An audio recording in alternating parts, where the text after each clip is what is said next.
کون جانتا تھا کہ 27 اکتوبر سن 1943 کو ہندوستان کے صوبہ اتر پردیش کے ضلع سہارنپور کے مشہور قصبہ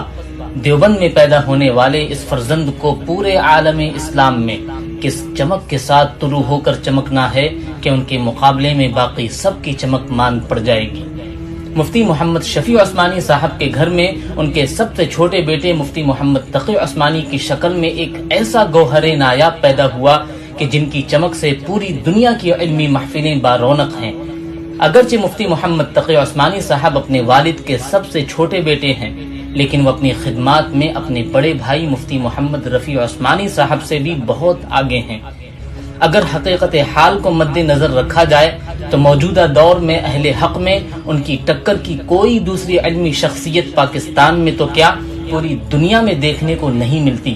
7 بر اعظم میں پھیلی پوری امت مسلمہ میں یہ ایک واحد شخصیت ہیں جن کی بات پر عجم، عرب اور دنیا جہاں میں پھیلی امت مسلمہ سر تسلیم خم کرتی ہے،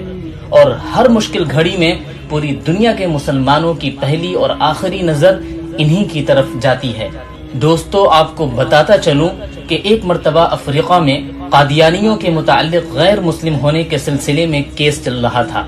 اور عدالت میں دلیلیں دینی تھیں،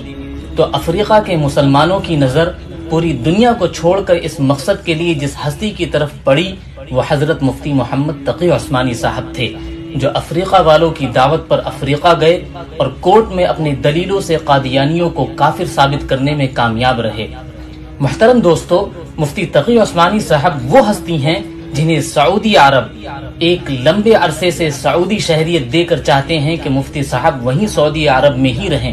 لیکن یہ درویش اپنی مٹی سے محبت کا قرض چکانے کے لیے حرمین شریفین کا پڑوس چھوڑے ہوئے ہیں،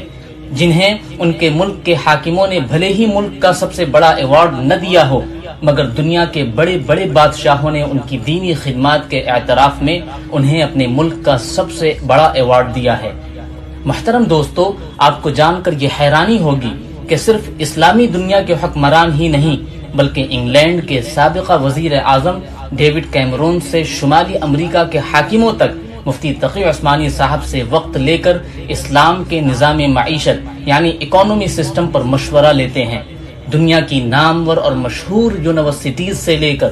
ورلڈ اکنامک فورم جیسے عالمی فورمز پر اکانومی کے موضوع پر تقریر کرنے کے لیے مفتی تقی عثمانی صاحب کو مہمان خصوصی کے طور پر بلایا جاتا ہے۔ 150 سے زائد عربی، اردو، فارسی اور انگریزی زبانوں کا علمی خزانہ امت مسلمہ کے لیے لکھ کر ہدیہ کر چکے ہیں، اور یہ کوئی صرف 150 کتابیں ہی نہیں بلکہ ایک کتاب کی کئی جلدیں ہیں، اور ہر جلد میں ہزاروں صفحات ہیں۔ پاکستان کی ایک بڑی عدالت سپریم کورٹ میں 20-25 سال چیف جسٹس بھی رہ چکے ہیں۔ یہ ایک واحد ایسے مصنف ہیں جنہوں نے آسان ترجمہ قرآن کو زمین کی بجائے دنیا بھر میں سفر کے دوران جہاز پر لکھا اور یوں ایک نیا ریکارڈ بھی قائم کر دیا۔ محترم دوستو، مفتی تقی عثمانی صاحب وہ پہلے عالم دین ہیں جنہیں عربی زبان پر اپنی مادری زبان جتنی مہارت حاصل ہے اور انگریزی میں بھی بہترین مہارت حاصل ہے۔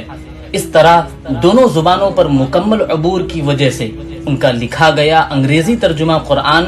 آج یورپ میں مسلمانوں کے گھر میں موجود ہے، جس سے وہ قرآن کریم کو آسانی سے اور صحیح طور پر سمجھ پا رہے ہیں۔ دعا ہے کہ اللہ تعالی مفتی تقی عثمانی صاحب کو صحت کے ساتھ لمبی زندگی عطا فرمائے۔ والسلام علیکم ورحمۃ اللہ وبرکاتہ۔